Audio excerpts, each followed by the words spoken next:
Hello, good evening everyone. My self Saurabh Sharma. मैं state bank of India में as a probationary officer काम करता हूँ। तो एज आपने थंबनेल देखा है, ये एक आईपीएस क्लर्क की सैलरी स्लिप है और ये कस्टमर सर्विस एसोसिएट के नाम से होते हैं। ये इंडियन बैंक की सैलरी स्लिप है और बेसिकली क्या होता है कि जो आपका बेसिक पे होता है वो 26,070 रुपये होता है। इनका एक इंक्रीमेंट लग चुका है 2,000 रुपये का, तो ये 1 जून 2026 को इंक्रीमेंट लगा है।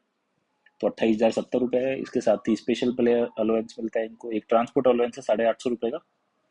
हाउस रेंट अलाउंसेस, सबसे अच्छी फायदे की बात ये होती है कि आपको जो रहते हैं उसका भी एचआरए दिया जाता है। हालांकि जो ऑफिसर्स होते हैं उनको लीज के चीज मिलता है। जैसे मैं स्टेट बैंक ऑफ इंडिया में हूँ, तो मुझे जो टायर, जो सबसे लोएस्ट जो मिल सकता है मिनिमम होता है, वो मुझे 9,500 रुपये मिलता है। इसके ऊपर जाते हैं बढ़ता रहता है। मतलब सबसे हाईएस्ट जो होता है मुंबई सिटी में मिलता है, टायर 1 सिटीज में। और इसके बाद आप देखेंगे कि जैसे ट्रांसपोर्ट अलाउंस मिला हुआ है इनको, एक स्पेशल डीए अलाउंस भी मिलता है।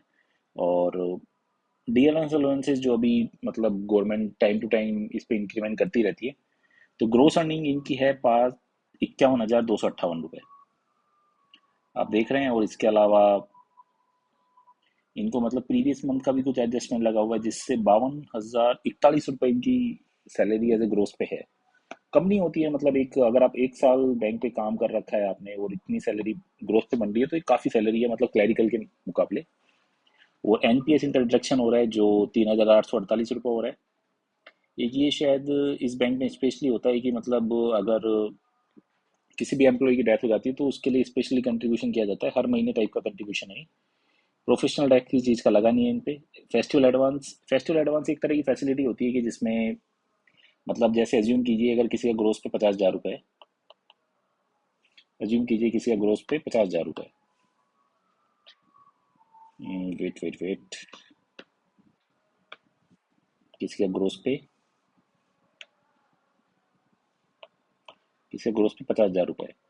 तो स्टेट बैंक ऑफ इंडिया में ऐसा होता है कि जो सैलरी होती है वो 10 से डिवाइड की जाती है ग्रोस पे, नॉट बेसिक पे। और बेसिक अगर ग्रोस पे जैसे कुछ ग्रोस पे अगर मिला के करीब 50,000, 50 रुपये हो रहा है, तो 50,000 आपको मिल जाएगा। और वो आपके ओडी टाइप की फैसिलिटी होती है, जिसमें 10 मंथ के अंदर अंदर वो रीपे करना होता है। इसमें कोई इंटरेस्ट नहीं लगता, एक तरह से बैंक की फैसिलिटी दी जाती है। और ये फेस्टिवल एडवांस होता है, मतलब जब भी आप इसको अप्लाई करते हैं तो उसमें फेस्टिवल का नाम डालना होता है और आप सीधे अप्लाई कर सकते हैं। तो हर महीने ये डिडक्शन होता रहता है।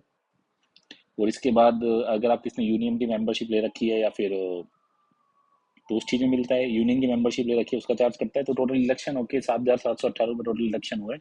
वो सैलरी स्लिप बन रही है 44,322 रुपये। ये बेसिकली क्लैरिकल की सैलरी है 1 साल बाद की। इसके अलावा पेट्रोल अलाउंस मिलते हैं, काफ़ी चीज़ अलग तरह के अलाउंस भी मिलते हैं इसके साथ टाइम टू टाइम। जैसे आपने यहाँ देखा होगा कि एक एलएफसी ब्लॉक होता है, ये 2 साल का ब्लॉक होता है और 4 साल का ब्लॉक होता है। ये वाली सारी काफ़ी चीज़ें मिलती हैं। तो होलसम मिला के जो बैंक एम्प्लॉय की सैलरी होती है वो काफ़ी अच्छी और एक डिसेंट सैलरी होती है। मतलब इससे आप अपनी जो लाइफ स्टाइल है वो इजीली मेंटेन कर सकते हैं। Thank you so much. इसी तरह की वीडियोस के लिए प्लीज़ कनेक्ट कीजिए, यूट्यूब पे फॉलो कीजिए, शेयर कीजिए और सब्सक्राइब कीजिए। Thank you so much.